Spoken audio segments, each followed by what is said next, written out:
السلام علیکم ورحمۃ اللہ وبرکاتہ۔ دینی معلومات اور اسلامی بیانات کے لیے مفتی عقیق انور صاحب کے چینل کو سبسکرائب کریں۔ رمضان المبارک کی تیاری تو اللہ کے نبی صلی اللہ علیہ وسلم رجب کے مہینے سے شروع فرماتے تھے اور دعا کرتے تھے،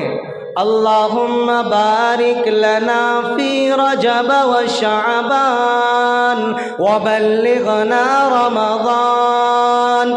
اللہ کے نبی صلی اللہ علیہ وسلم ہر نماز میں ہر وقت میں یہ دعا فرماتے تھے کہ اللہ میری زندگی کے اندر اتنی برکت عطا فرما دے، یا اللہ پورے سال آپ نے میری زندگی کے اندر برکت عطا فرمائی کہ مجھے رجب کے مہینے تک پہنچا دیا، یا اللہ اب 2 مہینے رہ گئے، یا اللہ اس کے اندر بھی میری زندگی کے اندر برکت عطا فرما دے کہ رجب کا مہینہ بھی گزار دو، شعبان کا مہینہ بھی گزار دو، یا اللہ جس مہینے کو تو